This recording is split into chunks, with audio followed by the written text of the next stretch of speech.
trans people were more visible. Post Orange is the New Black, we had Transparent. We just had Caitlyn Jenner, a year after I was on the cover of Time magazine, she was on the cover of Vanity Fair, and Caitlyn's transition was international news in a way that like just shook the world. And we had a few good years of progress, like a little more representation, more influencers, more trans people feeling comfortable coming out. And this is the inevitable backlash to that.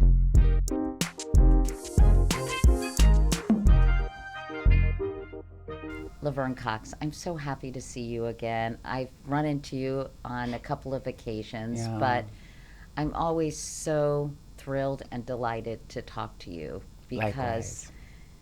I learn so much from you every time we meet.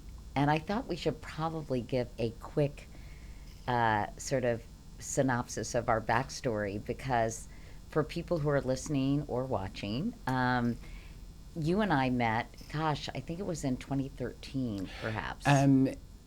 Yeah, it was 2013. 2013. I think we shot the show. I feel like it was the day before Thanksgiving. Wow.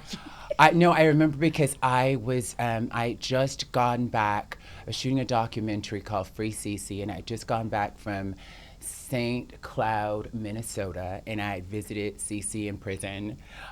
She is a trans woman who was incarcerated at the time, and I was shooting Orange is the New Black, and it was a story I wanted to cover before I booked Orange is the New Black, and then it was for a show called In the Life. That was a PBS show. We were going to do a segment on CC, and then they lost their funding.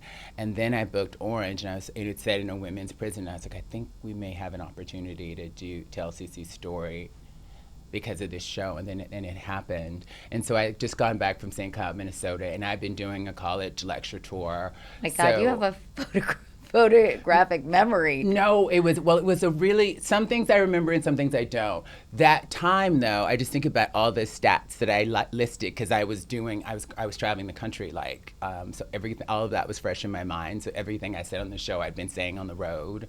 So it was, so I remember all of that. And I also remember that Todd was your booking agent at the time, and he emailed me directly, and he told me, I don't know why I know why I remember this. He emailed me directly and said, would you come on the show? Carmen Carrera is going to be on. And then I was like, absolutely. And then he was like, we were so sad you were unavailable the first time. And I was like, what do you mean? Kate, because you'd had a few other people from Orange on earlier in your season, I think in September, Jason, and I think Taylor, and Todd said, you're Katie's favorite character. And I was like, what? And I hadn't heard anything about not being available. And I was just like, Netflix didn't ask me, about any of this. And so I was just sort of like, okay, that's weird. And so I remember that. But then what is so beautiful about it is that I think that things happened the way they were supposed to. And, well, can I talk about how the show went? Please. Because I think it's so important, and you really saved my bacon in many ways. Yeah. So this is what happened, everyone.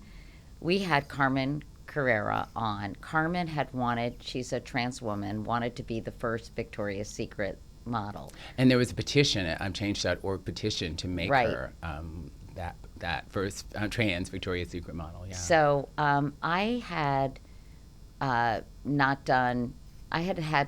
little exposure, I would say. I mean, probably more than the average person. You had interviewed, you had interviewed a number of trans children, trans families. Right. Years, yeah. I think I had done one other show on that. Mm-hmm. And Carmen came on, and she was lovely. And I asked a really dumb question. Mm-hmm. I asked, what is happening? I'm embarrassed to even admit this now. What is going on with your private parts? You said you have different private parts now. I will never forget it. Okay. All right. Okay. I'm getting all hot. So okay, it's 2025. How do you feel? I mean, you can't even say it now. So now, how do you feel all these years later? Oh my gosh. Well, clearly embarrassed. I'm embarrassed, of course. And I was also embarrassed at the time, but this was my thinking. I asked this inappropriate question, intrusive, and in every way. And Carmen was understandably kind of rejected that question appropriately. My producers, actually later, I think you came on and we talked about it. And talked about her reaction to the question and why that was so offensive. And I learned a tremendous amount from you, and you were incredibly loving and gracious about it. And my producers came to me later and said, do you want to cut that question out that you asked Carmen? Now, I've often thought about this, would I have done this again? But I said, I'm a relatively well-read person. I consider myself super open-minded. If I ask a dumb question like that, or I want other people to understand why that's an offensive question.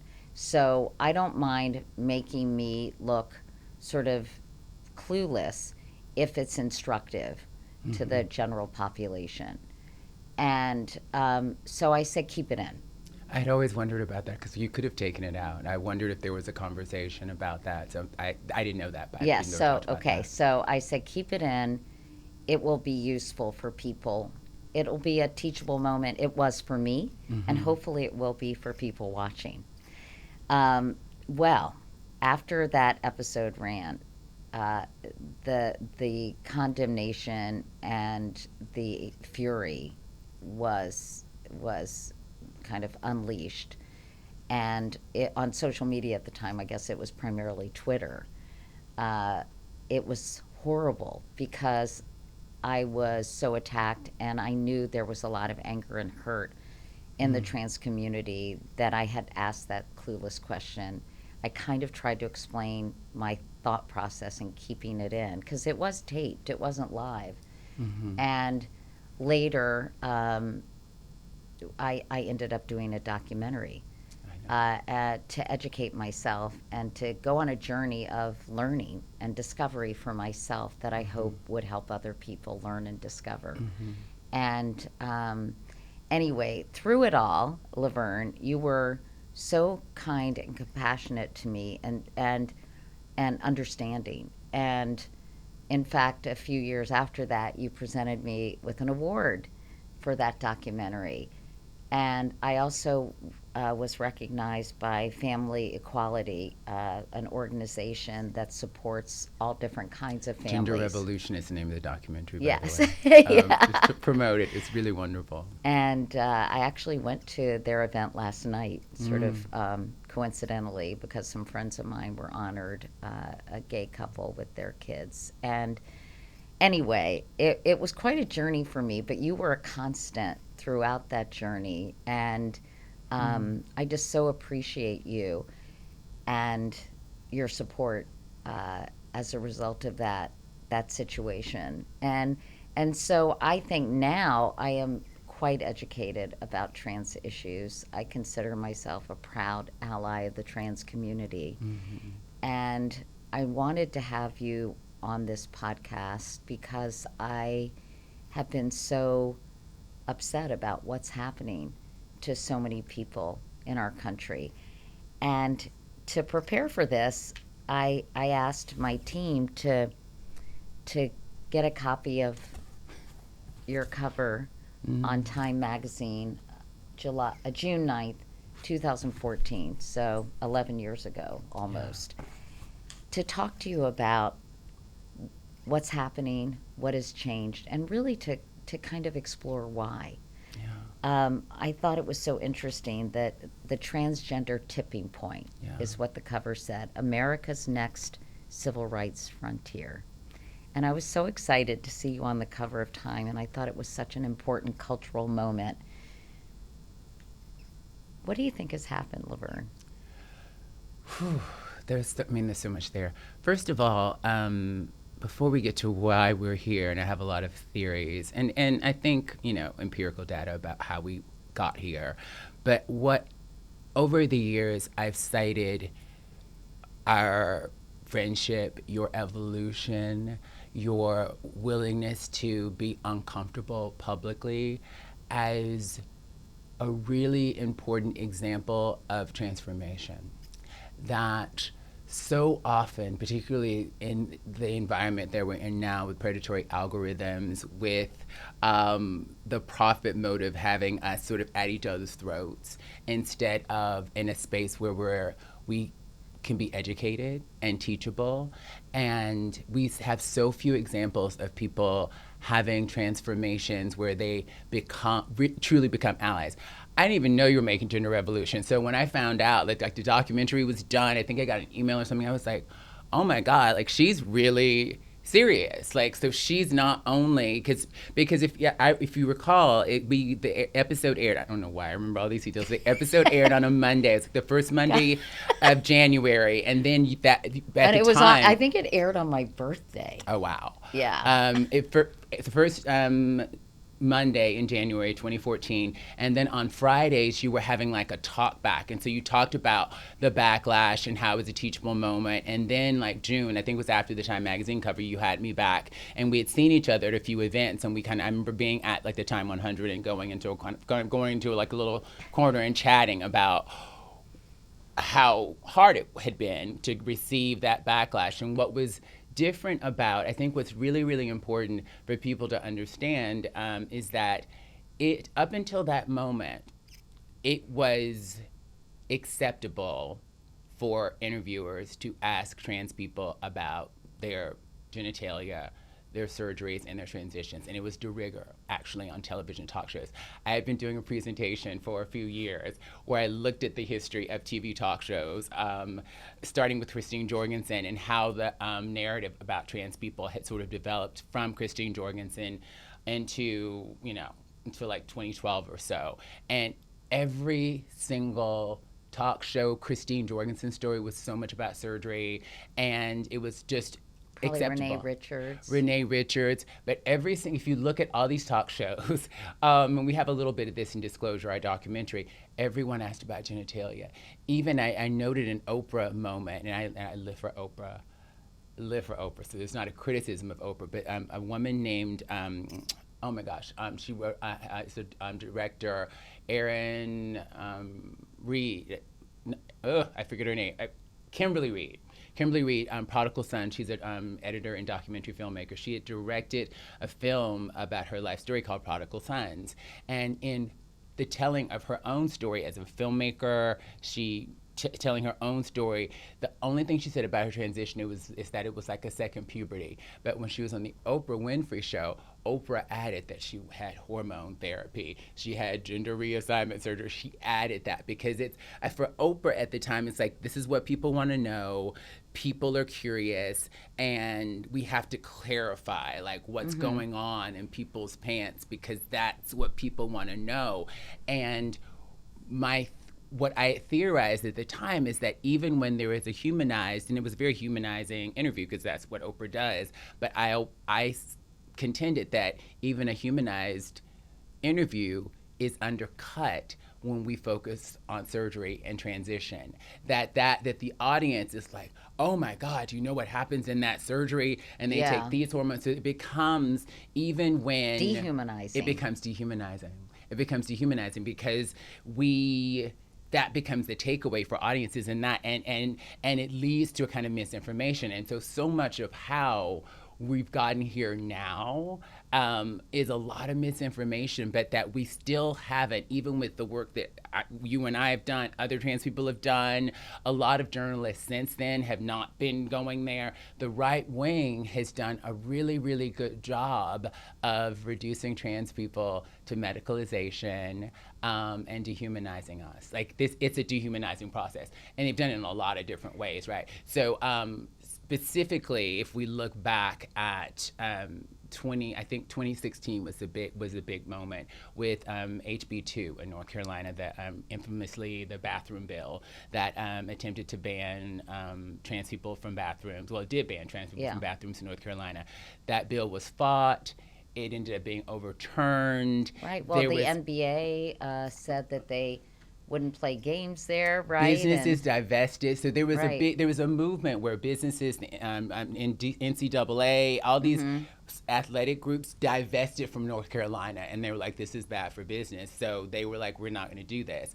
And bathroom bills have been tried and attempted in other states too. In Arizona, I remember, specifically in Phoenix, Arizona, and Maine, and other states over the years, and it mostly failed. And so after marriage equality became the law of the land, the Republican think tanks, like mainly like Alliance Defending Freedom, focus grouped trans issues and what trans issue will sort of galvanize or outrage Americans the most, and it was trans people in sports.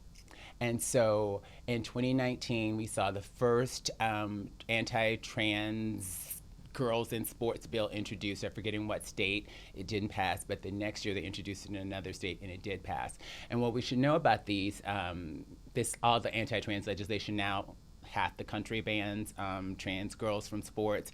There is a national ban now because of this current administration through executive order, and some people are resisting, but etc. But some people are resisting, but it's being fought in all these things. All the executive orders are being fought in the courts. We should all know, but sports was the gateway. They were like fairness, and it was also in the language that they use. The language that they use is not trans women or trans girls in sports. It's biological men competing against girls. So it's not even like boys against girls. It's biological men. So the language again becomes dehumanizing. It's misgendering, and so it's been a really effective propaganda campaign to dehumanize trans people. Say it's not fair, trans people in sports. Well, now we know there's less than 100 trans athletes in the country, and the NCAA, over 1,500, I think, trans athletes. There's less than 10, right? So we're talking about like trans people are less than 1% of the population, and trans people actually playing sports. There's even fewer. There's this really genius. It just lives rent free in my head. It was he was on Stephanie Rule, being interviewed by Stephanie Rule on MSNBC. He was the governor of West Virginia, and he had signed a sports ban. And he was like, we don't want people taking advantage, of this bill. And Stephanie Rule said, can you cite anybody, taking advantage? Because the theory is like anybody can say that they're trans and then compete and dominate, women's sports. And he could name an example. And so there's laws being passed, anti-sports bans being passed in states with no known trans athletes. Maybe there's one trans athlete, two. And so they've made, the right wing is really good at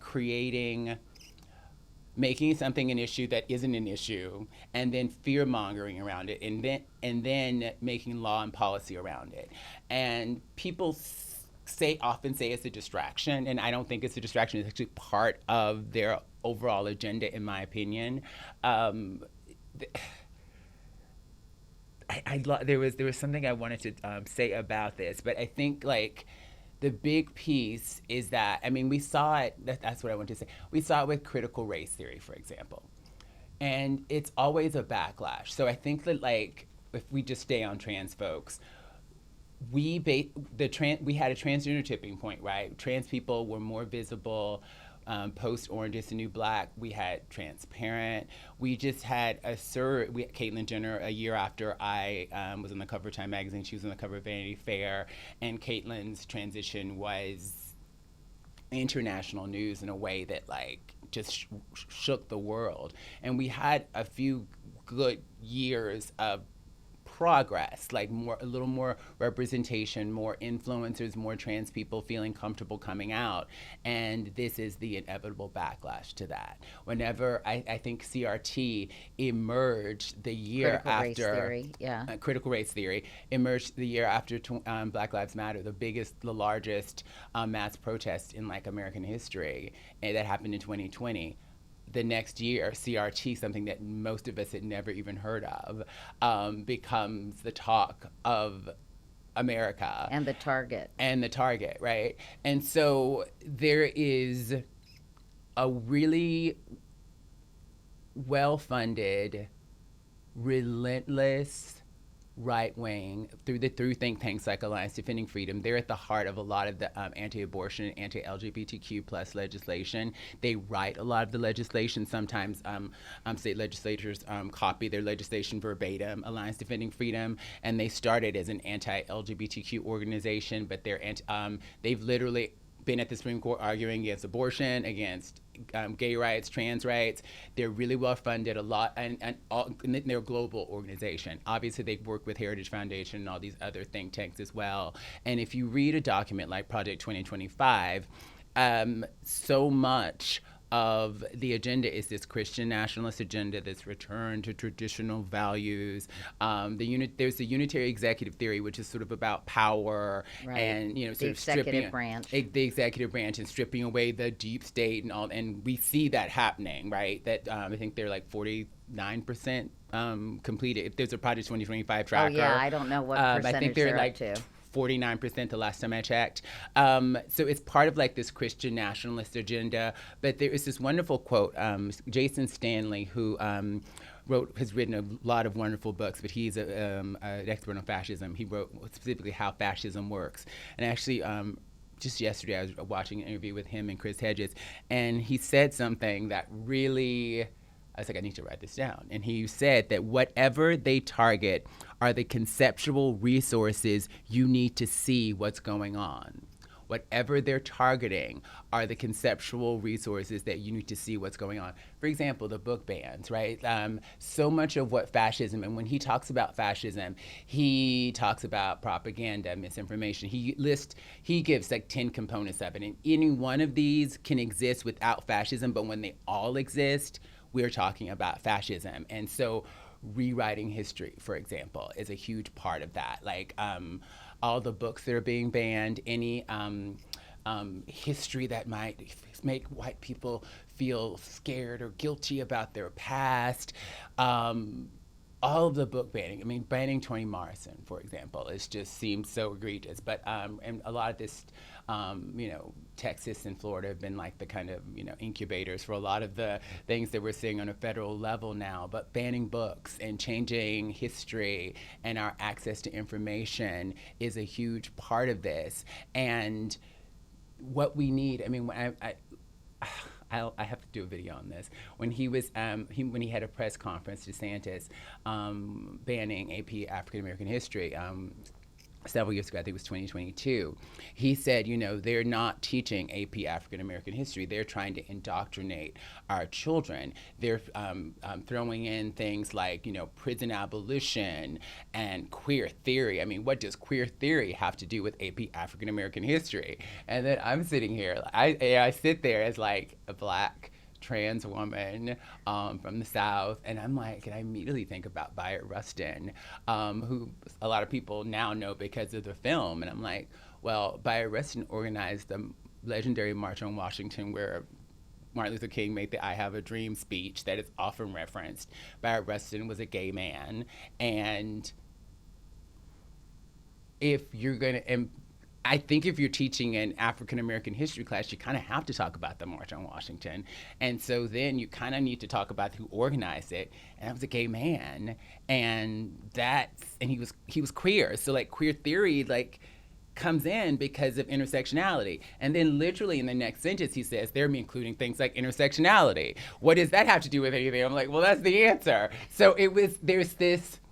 The things that they are attacking are the things that we actually need to understand what's going on, because I know that I can't understand my life fully in its complexity if I only look through a gender lens. I can't understand it effectively if I only look through a race lens or a class lens. I understand my life as a trans woman, as a trans woman of color from a working class background who was raised religious, who's an artist.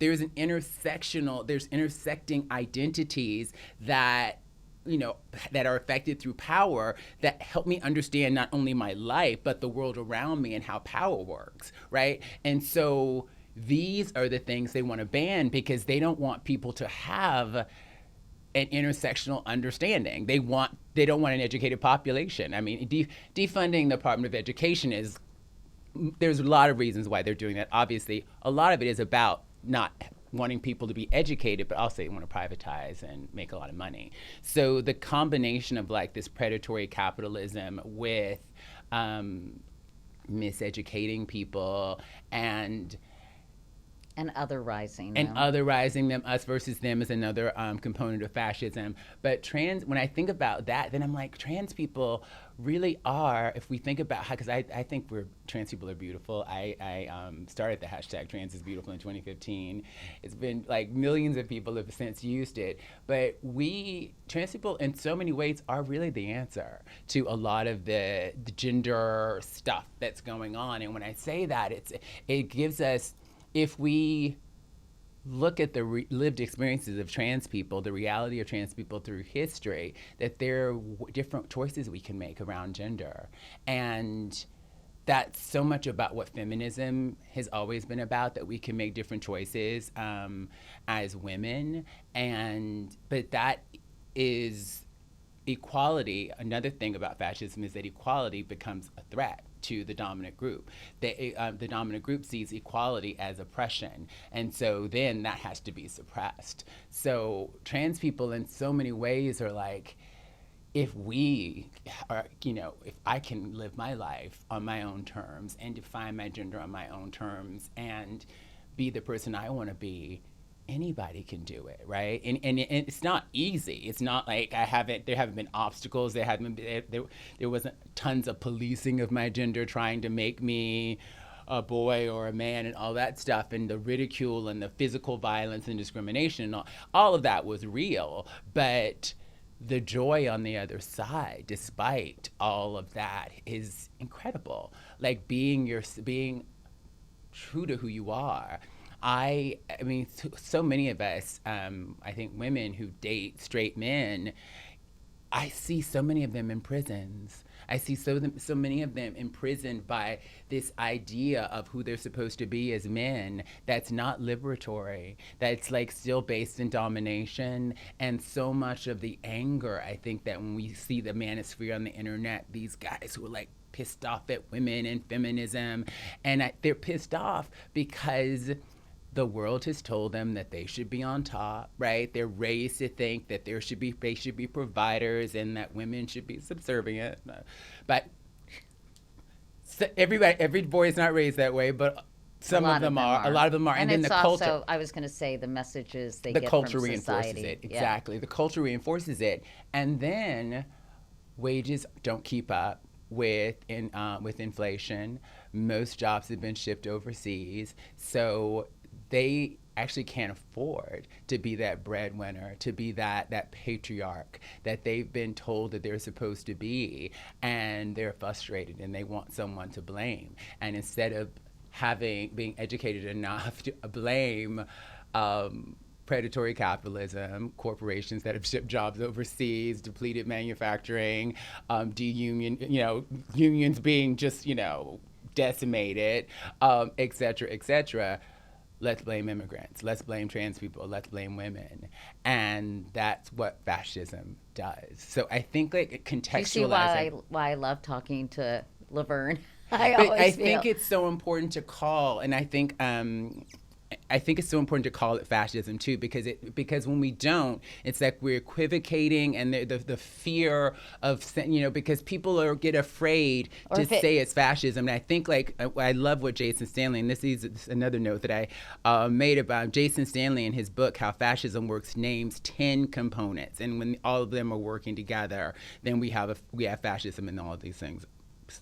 Well, do you have them? Yes, the mythic past, right? So make America great again. There was a time when America was wonderful. There's a time when Germany was wonderful, and we should return to that. Many people have asked Trump, when was America great? Now he's saying it was the Gilded Age, girl.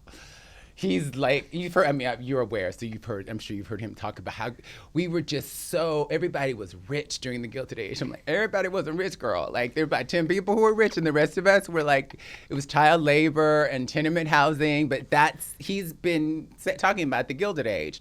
Propaganda, the misinformation, like that pivotal to a fascist state. We see that everywhere. And the extent to which they just lie to us, like And they can with impunity because there's a whole media ecosystem that's not challenging them, right? So the way Stephen Miller basically said that 9-0 Supreme Court decision was actually in their favor, right? Like that they would get up and lie about that they blatantly lie about just kind of everything at this point. And it's become normalized. Another Jason Stanley quote that I... Wait, say the other 10 things. Yeah, say the other 10 things, and then, yes, let's go back to anti-intellectualism, unreality, again, lies, steals from reality, hierarchy again. I'm talking about that dominant class, that there is a dominant class, that there's, men are better, whites are better, than Jews, historically, but like that hierarchy, right? And that like white men should be in that hierarchy. And if you read Project 2025, it sort of talks about God, the man, the patriarch in the family, and those two first, and then women, and blah, right, blah, blah. And women need to so have hierarchy, more children and stay at home. Exactly. Victimhood.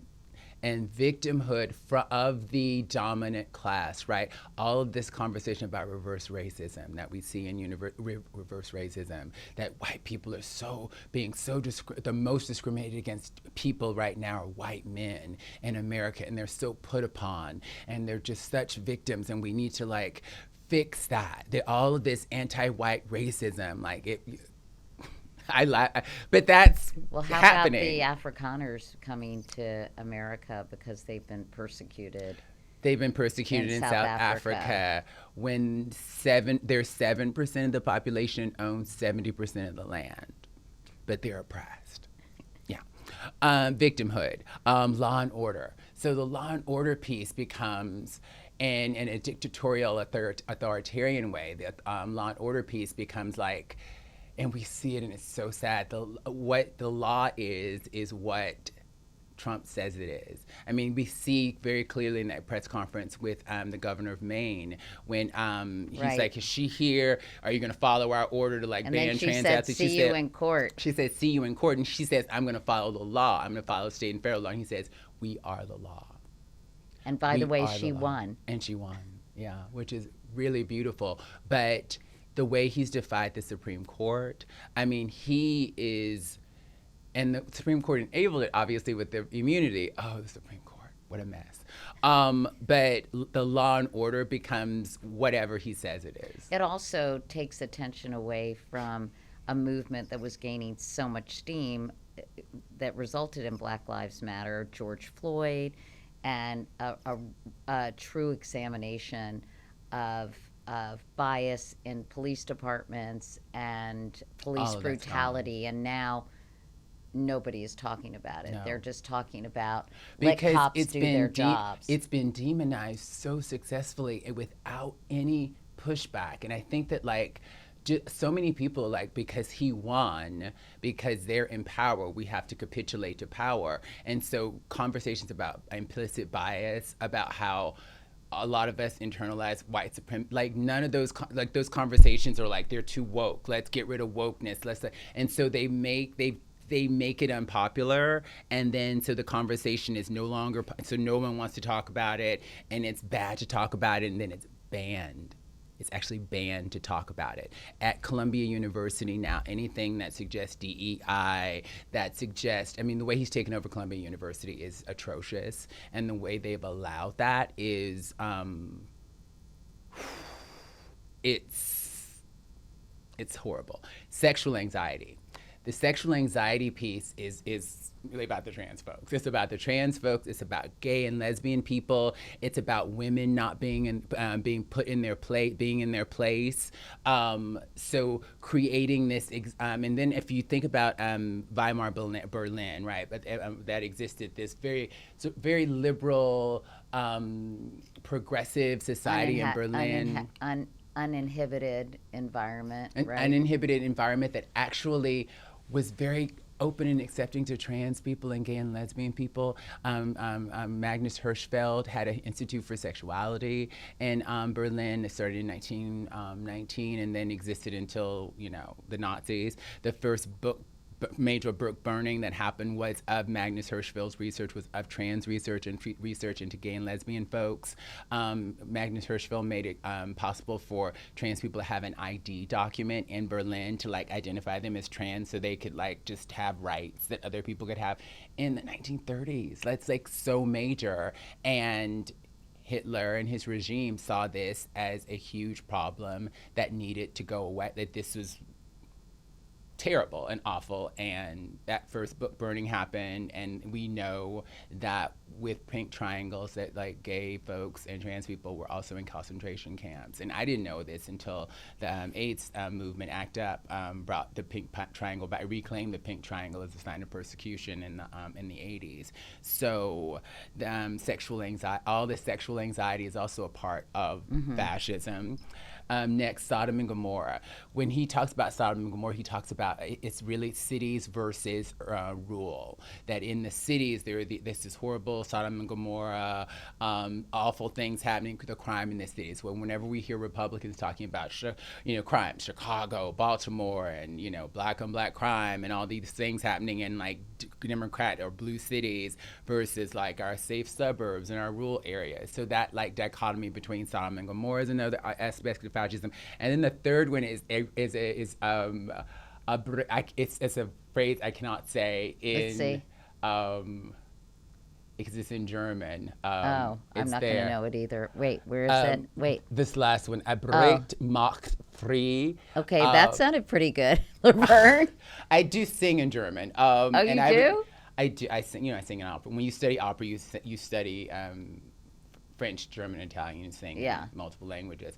And I forget exactly how he broke that one down. But with all these elements present, and if you look at all of these things are happening right now. And so I think like it's important because a lot of people, like even Jon Stewart was reluctant to call this fascism. And I think that when we look at what are not just a general definition of fascism, but what are the components of fascism, and we break them down and look at them in relationship to what's going on now, this is fascism. And so with that in mind, it's like, then when we see, people like, Gavin Newsome or I even think Whitmore, sort of standing with Trump, these Democrats sort of standing with Trump, it's like, no. They don't really stand with Trump, do you think? Well. I mean, when they need certain things, apparently for their states, Whitmore right? did do an event or something with him, and Gavin Newsome obviously has had I think that, from what I understand, is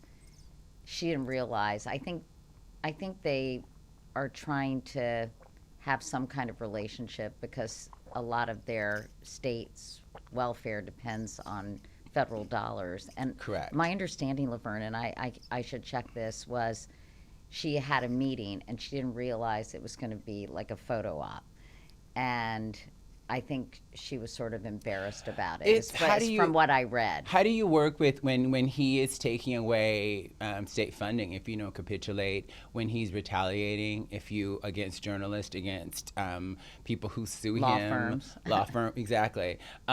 It's scary, and it's actually scary to actually speak up against what he's doing because he's very retaliatory in many ways. A streamer, Hassan Piker, just recently returned to the country and was pulled aside in Global Entry and asked all these questions about what he does. And he's this streamer who is controversial in a lot of ways, but he's a leftist streamer, and he was like detained. He's an American citizen. Eventually he was let go, but they sort of stopped him and questioned this American citizen. A lot of intimidation happening, and death threats even from some followers for judges and things like that. So, So the trans piece is part of it. Part of it. It's part of a larger project, and for me, it's always been amazing watching the ambidextrous nature of Republicans once they get into power. That they weren't just passing. I think this year's like 900 anti-trans laws have been introduced in state legislatures. I know there have been 8 executive orders. 8 executive orders, people. 900. I thought when we got to 500 like last year, I was like, okay, but 900 anti-trans laws. It's like, what are we doing? But I think it's also important to note that when they couldn't get bathroom bans through in 2016, they've gotten them through now. That sports was the Trojan horse. Then they were like, they're attacking the children. And what about children? And demonizing healthcare for children. That the American Medical Association, the American Academy of Pediatrics, the Endocrine Society, every reputable sort of medical institution has said that gender affirming care is the best course of action. And then they've demonized that. A lot of it is about misinformation about trans people. A lot of it is still, when people think about trans people, they think about surgery. Right. And they don't understand that gender affirming care, particularly for a prepubescent child, is just a name change, maybe growing out their hair or cutting their hair and letting them wear different clothes. No one prepubescent is having any surgery, first of all. And very few people really under the age of 18 are having surgery, exactly. Right? And then hormone blockers are, in fact, reversible. Like these are, and they say it hasn't been studied enough. But what folks need to, and it's I'm just saying that's one of the. They say that, but hormone blockers have existed probably since the 70s or 80s for precocious puberty. So they actually have been studied. And literally it was in Arkansas, they said in the law that and they argued in court that hormone blockers for cis kids for precocious puberty, healthy, fine. But for trans kids, no. So the same medication that would block puberty for precocious puberty is healthy for a cis child, but is not healthy for a trans child, just defies logic. And it's just bigotry, right? It's clearly bigotry. They don't want trans people to exist, have the ability to transition and live our lives authentically, period, point blank. But how are they safe for cis kids and not safe for trans kids? Because ultimately with precocious puberty, I went on a deep dive with precocious puberty, and to do research on you can't actually look up, whenever you look up puberty blockers online, everything's trans. So you have to look up precocious puberty to actually do research on puberty blockers and precocious puberty. And when you do that research, a lot of it's about if you develop too early, you have a growth spurt, but then that growth spurt stops at 11, 12. And then you go through, a lot of kids want to go through puberty with their peers, but then there is a bone issue if you go through puberty too early. And so part of the work of endocrinologists with precocious puberty is studying your bone growth of the child. And this has been happening for decades, right? And so for trans kids, and so when you go off the puberty blockers and you have the puberty that you're supposed to have at any age, the only issue is potential bone density loss, but that's only if you're on them for a really long time. Usually it's no more than 4 years, because you make a decision if you're trans to either go on hormones or not, and you go off the puberty blockers and then you do hormone replacement therapy. And at the end of the day, though, for me, why is it anybody's business? I think we made a mistake.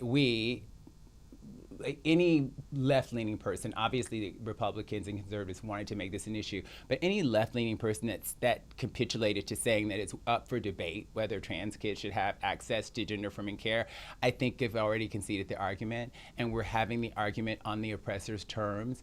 When a kid has cancer and the doctor says this is we should be doing this care to save their lives, there's not a public debate about that. There's not from people who aren't healthcare professionals, who aren't what do I know about cancer research? What do I know about how to treat kids with cancer?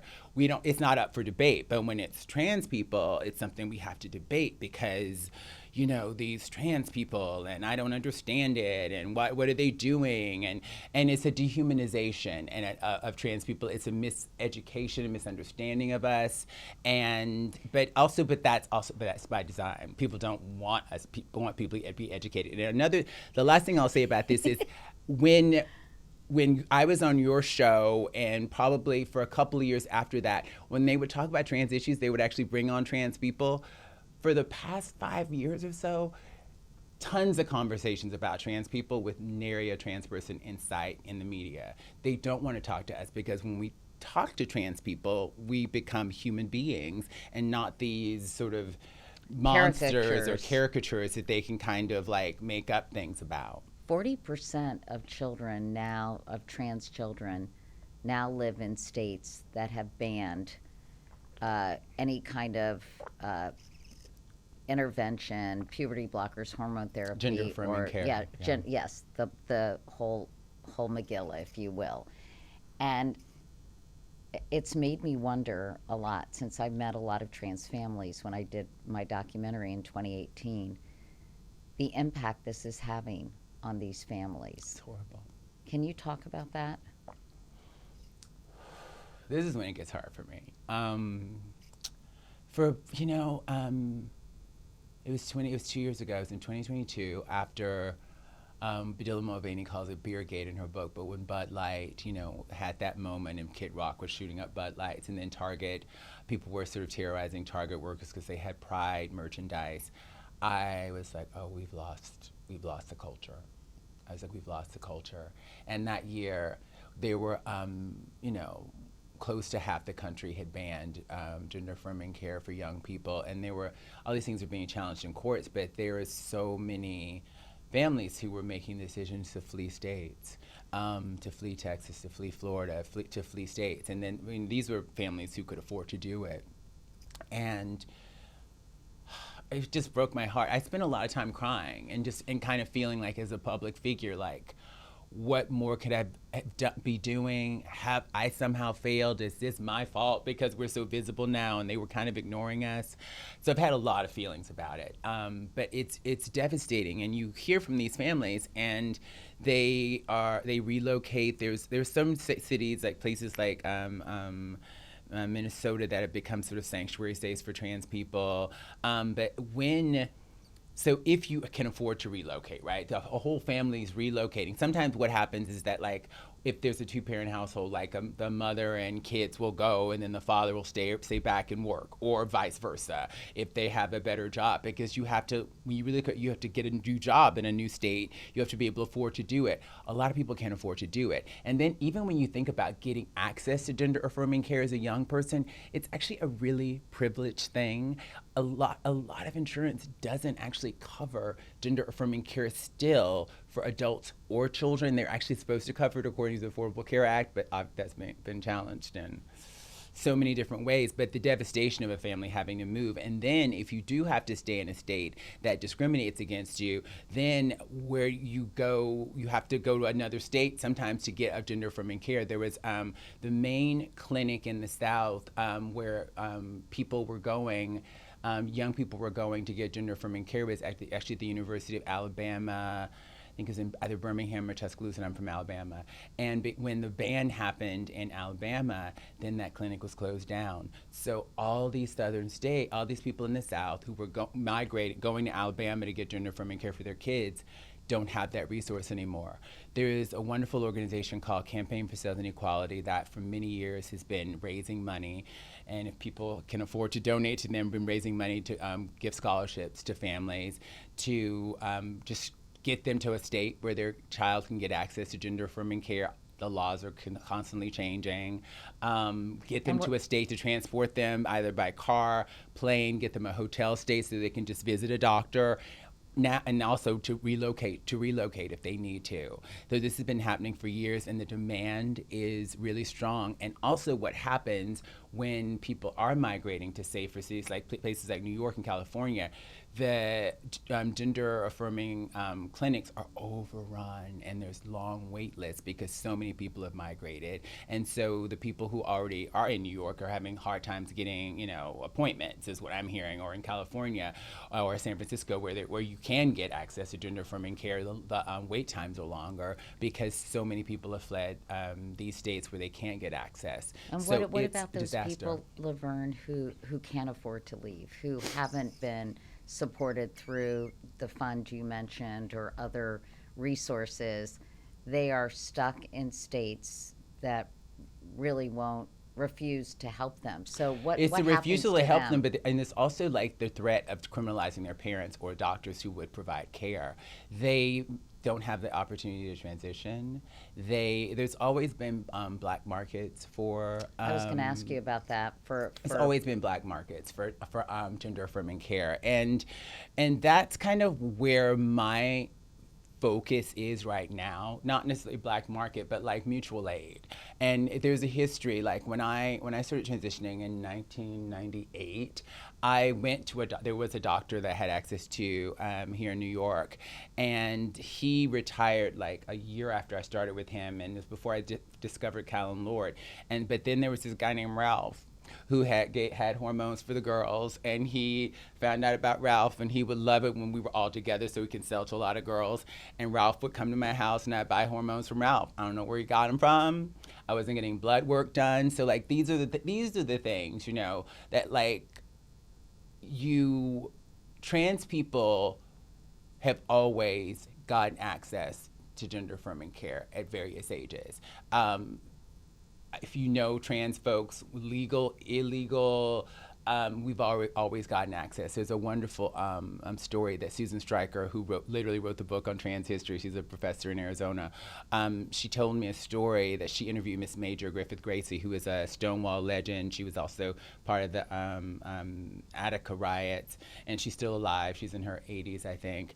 And she was 15 years old in Chicago in 1955, and told a story about the 15-year-old, like the sex workers in Chicago. So she was doing sex work in 1955 on the streets of Chicago, and she said the girls had hormones in 1955. And so when I think about that history, I'm like, this is a few years after we found out about Christine Jorgensen, and that hormones were possible, and the girls were like, we're getting these hormones. And so they found a way to get access to hormones to transition, and they've been doing birth control pills. But obviously you always want a healthier way to do it. Like since I've been on, it's been 27 years, like I get blood work twice a year. You want to get your hypothalamus checked. You want to make sure your blood clot. There are things you want to make sure that Right. you're healthy with your transition. And though when it's criminalized, you don't get that access, but trans people have always found a way. And so now what I'm interested in is like how we as a community come together and support each other in the face of a government that is really not going to be effectively there for us.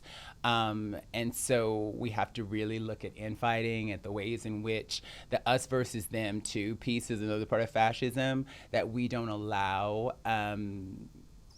divide and conquer tactics to divide us as communities within LGBTQ communities. There's this conversation happening now that's not new, but it's popularized again, I think, because of the Trump administration. As the Trump administration has like left L, G, and B on different websites, but have taken out the T, it's like these conversations have been happening in LGBTQ plus communities since civil rights has been an issue. So is there infighting right now within the LGBTQ plus Oh community? yeah, there's a lot of people who are saying that the trans people have taken it too far with pronouns, and the non-binary people, and they're messed it up for all of us.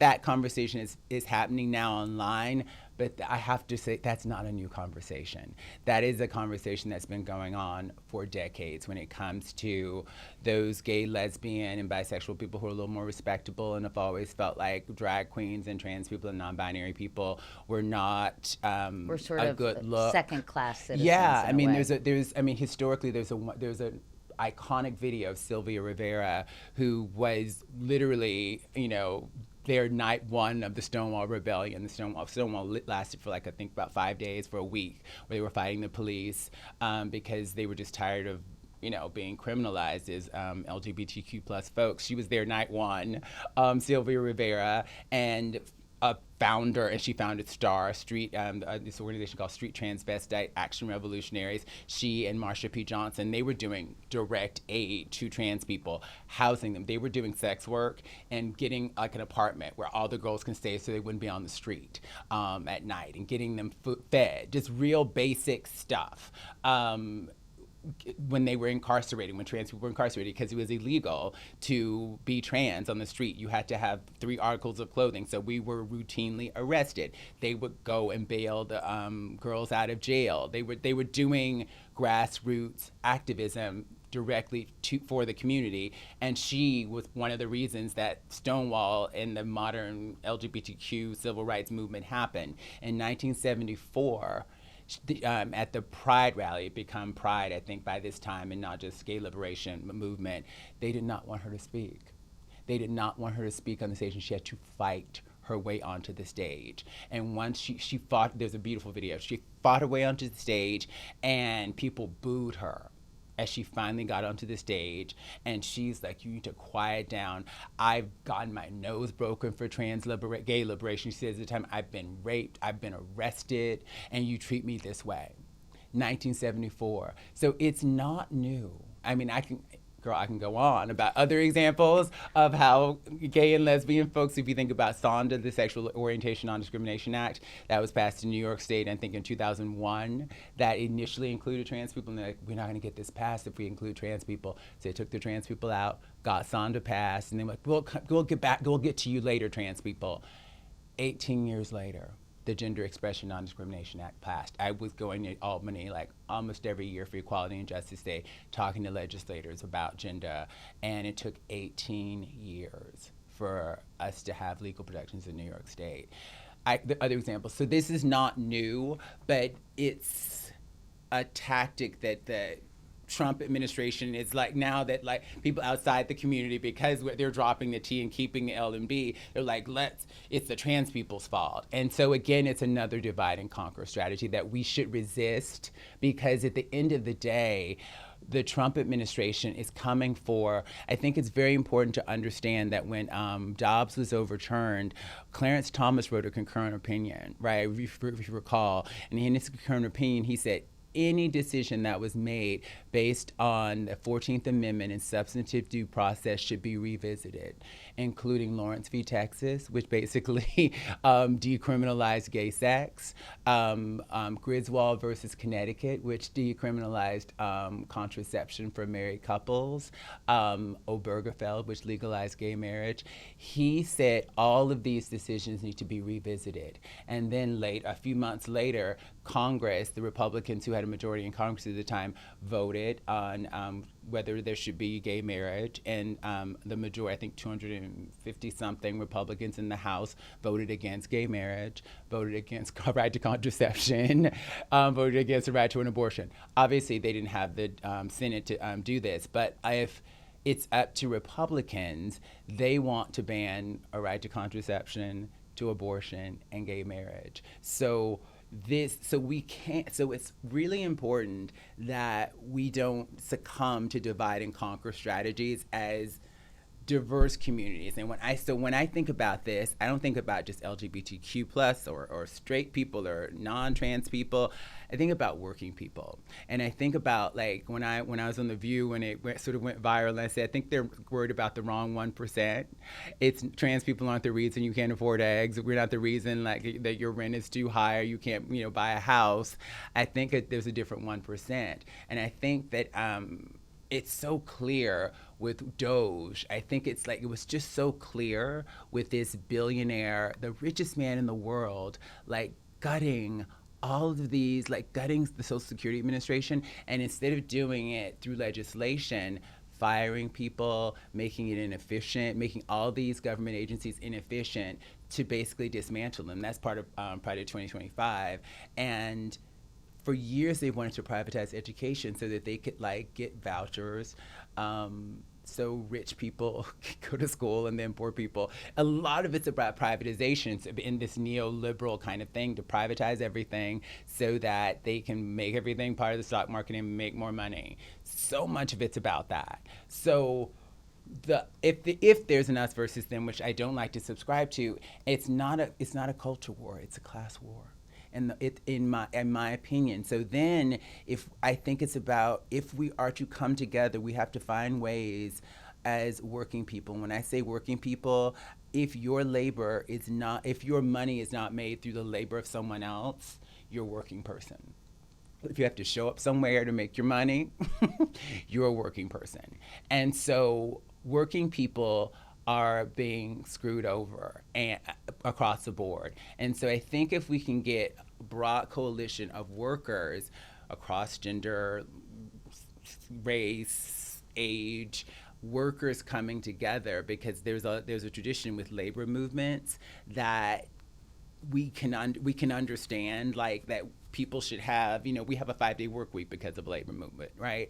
That then coming together across these differences. But I think like it becomes difficult when a lot of people don't want to work with someone who like maybe hasn't like interrogated the ways in which they've internalized white supremacy or internalized transphobia, and we don't trust each other, and it's not a dig on. And when I say this, so there's like the systemic piece that has to happen, but then there's the personal thing that has to happen, the individual thing and the interpersonal thing. All of us, I invite all of us to interrogate the ways in which we've internalized transphobia, patriarchy, white supremacy. I often say if I, a black trans woman from Mobile, Alabama, I'm not automatically anti-racist because I'm black. I grew up in the same culture. I've internalized the same anti-blackness, the same white supremacist ideas about myself and my people that other people have had, that I've had to unlearn. I've had to decolonize my mind. It took me 26 years to transition because I internalized so much transphobia as a child and was learned to hate the feminine part of myself that I couldn't transition until I moved to New York and met trans people, and then like start to unlearn that internalized transphobia, which is a continuing process.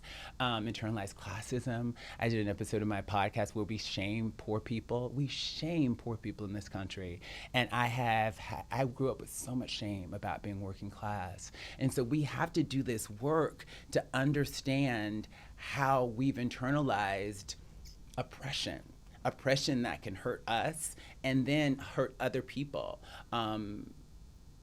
That work has to happen, I think, so that we can come together. And there is a concerted effort right now to say that you don't need to do any of that work. That anybody saying that, like, there's internalized bias or there's we are a racist country, like they're lying to you, and they're like saying America isn't great. And it's not that America isn't great because we have a racist history, that we were born on a genocide of the Native people. Those are just facts. Those are facts. It's like, what do we do with that? How do we like heal from that? And we have never, ever in the United States really fully reckoned with the legacy of that genocide, specifically a little bit more with reservations, but that's a mess. But with anti-blackness and when I interviewed Dr. Joy DeGruy, who coined the term post-traumatic slave syndrome, she was like, after emancipation, there wasn't a mass movement to like do therapy for black folks who had been brutalized for hundreds of years and made to work for free to build this country.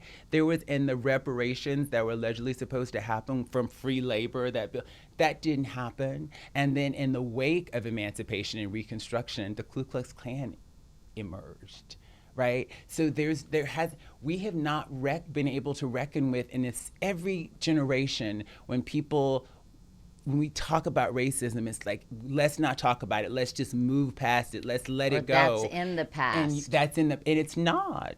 It just isn't. The effects of, empirically, if you just look at housing, Richard Rothstein's wonderful book, if you, Color of Law, if you look at my daughter loves that book. It's so good. I interviewed him for my podcast too. It's so good. And when you look at the areas that were redlined back in the day, if they haven't been gentrified, there's still quote unquote slums. There's still low-income neighborhoods with bad schools, with that are dilapidated neighborhoods. The areas that were redlined, that where black people couldn't buy homes. And so that legacy, because even when Rothstein in his book says, well, they passed the Fair Housing Act in 1968, but they didn't do anything retroactively to fix all of the discrimination that had happened before that. Nothing. And so it just keeps happening. And then there's real estate agents now who don't rent. There was a football star who's from Alabama who wanted to buy a house in like a wealthy neighborhood in Alabama, and the real estate agent wouldn't even show him houses. So there's like so many institutional things that are still happening with real estate agents. And then when we gentrify neighborhoods, real estate agents and colluding with mayors and police to get certain groups out of neighborhoods so they can gentrify them. There's structural things in place still to keep us segregated, to reinforce an inequality. And if you just look at the wealth gap between black and white people, there's like so much evidence that racism is still structural in this country, and we have not done the work to undo that because there's such a resistance to actually like talk about the problem, because I think part of it is power, people in power who just want to keep that power. But for those of us who are well-meaning and want to learn and want to evolve, it's the fight, flight, or freeze thing. It's like instead of calling someone racist or transphobic, I prefer to say this behavior is consistent with a history of transphobic behavior or racist behavior. So we focuses on behavior and not on the person, because behavior can be changed. The identity, if you are a racist, it's just like becomes this. It's like, because I think racism can be unlearned. I've unlearned so to exist as myself. Now I've had to unlearn a lot of racism, a lot of internalized transphobia to be myself. I'm a work in progress. I still have to do that work, but that work is possible. You are a great example of unlearning implicit bias or just misinformation about trans people and you are a great example of transformation, of like being a public, and there's so few public examples of that, of someone who got it wrong publicly, was publicly shamed. I'm not a fan of publicly shaming people. I don't think that's effective, but you've transformed and you're now a fierce ally for our community. And I wish we had more examples of that, and we don't have a lot of them. But the only way that we can have that is through that, oh my God, safe space. And the reason we have to have safe space is because neurobiologically, we are programmed. It's just biological. When we feel threatened, unsafe, fight, flight, freeze. And once we're in that fight, flight, or freeze, we go into limbic brain. We're not in our prefrontal cortex. We can't hear. We're just in defense mode. So we have to create a safe space where there is love, where there is, I'm not going to attack you. Maybe it's going to be a little uncomfortable, but discomfort is not unsafety, right? So we have to also create a tolerance for discomfort that distinguishing between being uncomfortable and being unsafe, so that we can have the conversations, have those transformative moments, so that we can get past this. It was hard before, though, Laverne. I mean, it's almost impossible now, it feels like, in the current climate. You know, this was something that was considered almost radical, 10 years ago, and now there's so much silencing.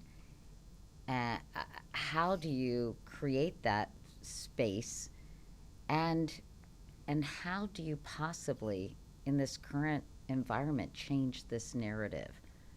Well, for me, I think there's some people who are fascist and capitulating to fascism, because they're afraid, because they just want to be aligned with power, and I'm not convinced that those are the people we're going to be able to change, right?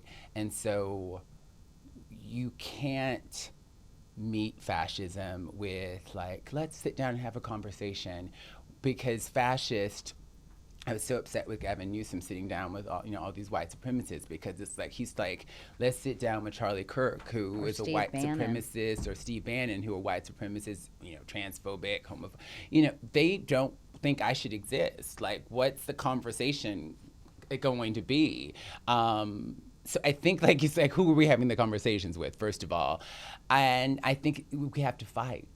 It has to be a fight against fascism, and we can't capitulate. There's not a conversation to be had with a fascist. And to your point, we need to bring all these diverse groups together and not do infighting, and not say, well, this is good for you, it's going to be bad for me, or you're going to hurt us in some ways in terms of the progress. And it's agree and it's but it can't be like, let's just agree on one thing and still be racist and transphobic, and like that doesn't really work, I think, in terms of building coalition, because we don't trust each other, because we can't come together. So we have to be wary of infighting, but understand who the stakeholders are. Who the stakeholders are, who actually has power. Because ultimately this is about power. There is the changing of hearts and minds, and there's the empathetic piece that's interpersonal and what we can do in our lives. I wanted to mention that when my documentary came out, Dr. Oz, who's now working for the administration, said something to me. He said it's hard to hate up close. So I think what you mean about that interpersonal, that exposure, those conversations one-on-one or with a small group of people, but then the structural piece requires movements, and at this point our government is captured. Maybe at some point, if we can recapture, our government is just captured by fascists now, and they're capitulating to fascists. If in the midterms there could be some kind of reckoning, my big thing, and maybe I feel like everywhere I go, I'm saying this. I feel like, is there a benevolent billionaire, which could be like an oxymoron? Is there a benevolent billionaire who can fund? I've spoken this to Sam Cedar and a few other people who could fund a 50-state ballot initiative to get money out of politics. That is the first order of business, I think, for structural change in the United States, is to get money out of politics. And the politicians don't have any incentive to do this. Is it constitutional because of Citizens United? These are questions I have. But if there's a Mark Cuban or an Oprah, I don't know who the billionaire is. I believe in my heart that Republicans, Democrats, Independents, if they had a ballot initiative and had the clear information, I think they would vote to get money out of politics. I think most of us understand that our politicians aren't working for us, and that we vote people in and nothing changes because of special interest money, corporations, funding politicians. So I think on a structural level, that has to be a fundamental change, first and foremost, and then maybe we can talk about healthcare and wages. And we haven't had a national minimum wage increase since 2011, 2012, and I was salty with the Biden administration up front when they didn't fight for minimum wage. When Bernie dropped out, he said all he asked for, and he should have asked for more, is a $15 minimum wage. And Biden just said, Senate parliamentarian. Had you heard of the Senate parliamentarian before 2021? Maybe you have. You're in this business.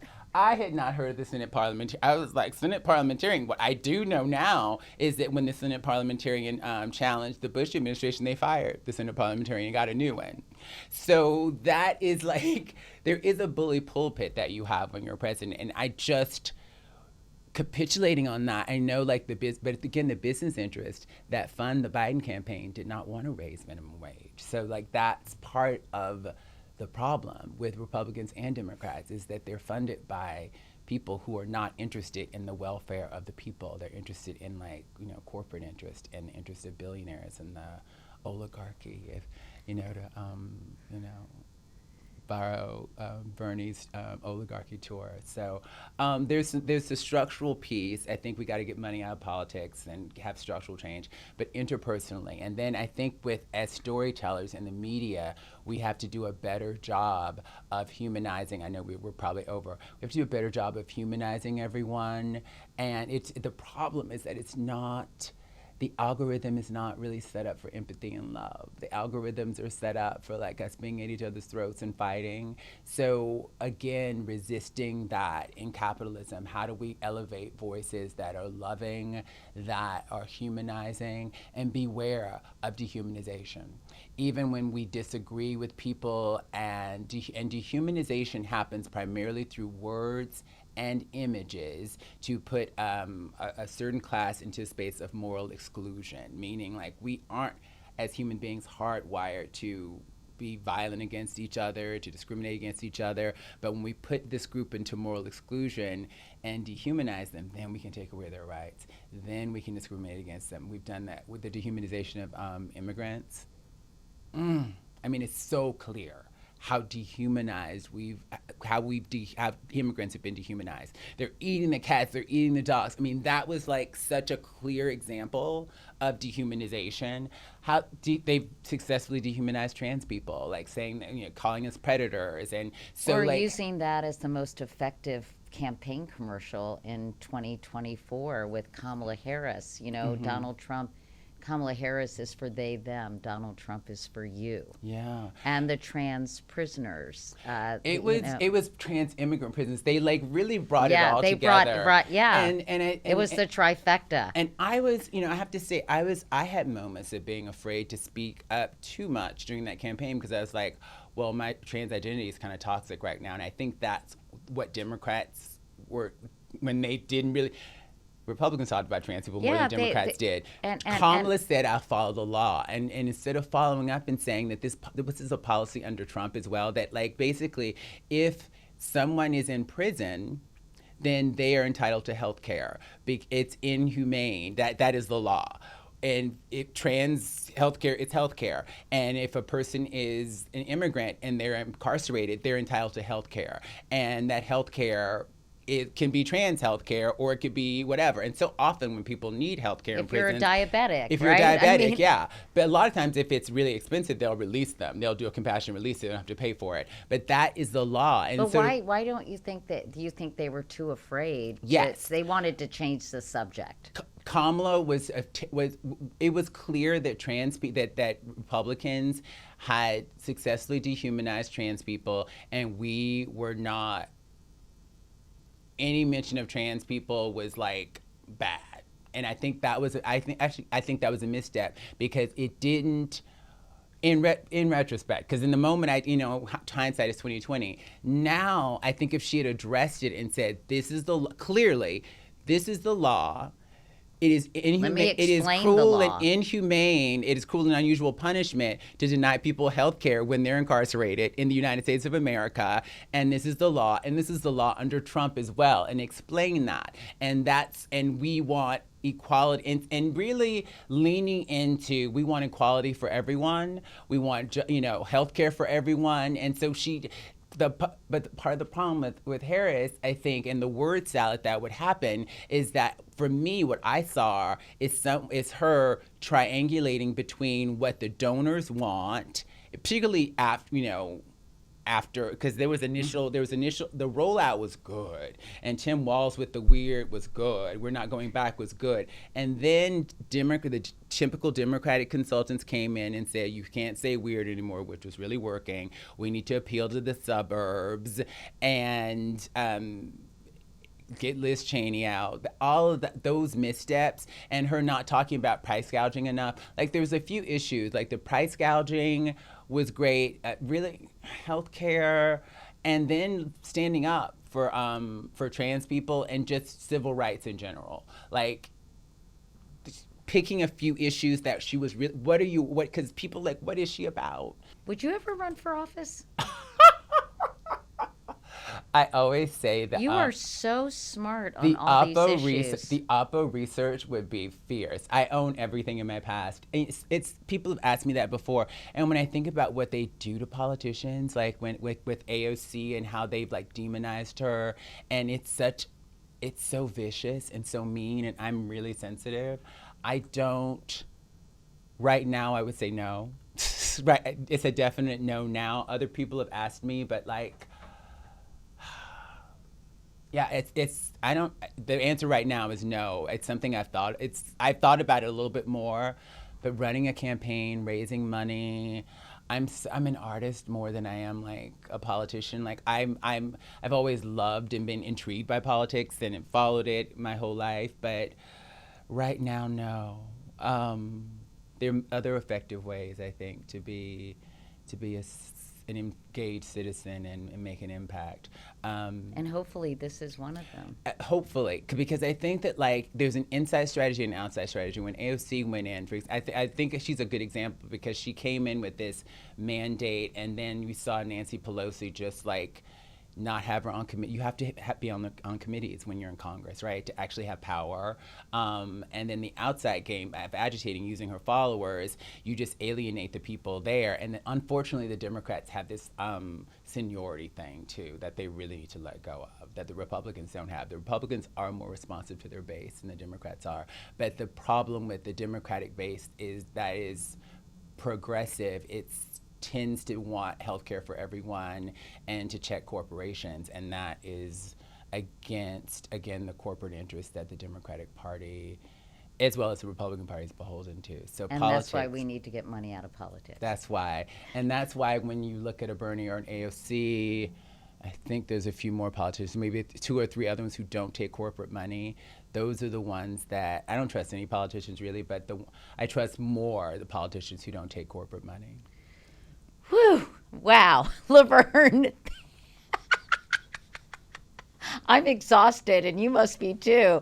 But fascinating. I'm invigorated, strangely enough. I'm invigorated. I love these conversations. I love listening to you. I love hearing from you. Honestly, I always appreciate your perspective and your depth of not only knowledge, but sort of your bottomless compassion for people. It's all about love. People. It's all about love, but I'm also learning. I'm a student. Like, I'm learning. I'm like, I got to learn about fascism.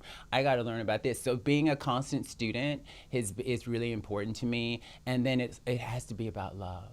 I have chosen to love. There's this wonderful, There's this wonderful video with Cornel West and Bell Hooks from 1997, where they talk and they talk about like how Bell has disagreed with Cornel West, Big Million Man March and other things, and it's hard. It's just hard to like I haven't seen you in a while. I still love you even though I disagree with you.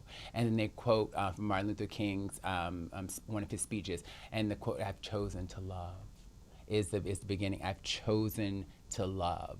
And I think that in this very cynical society, and when people, I remember Joy Ann Reid laughing in Cory Booker's face when he talked about love when he was running for president, literally laughing in his face, and I was just like, oh, this is sad. There's a cynicism. And I think when we love and have empathy and rehumanize, that's the work, to love each other better, to have more empathy, and to rehumanize ourselves and each other. Because when we dehumanize other people, we also dehumanize ourselves. And so how do we like get into that space of rehumanization, love, and empathy? And I think that love, like love for ourselves, love for each other, empathy, sympathy is feeling for, empathy is feeling with, and rehumanizing. That everyone is a human being deserving of rights, deserving of grace. People can do something wrong, and accountability, yes. And if you've done, maybe you need to go to jail, but you're still a human being. You need accountability, punishment, yes, but you're still human. Thank you, Laverne. Thank you, Katie.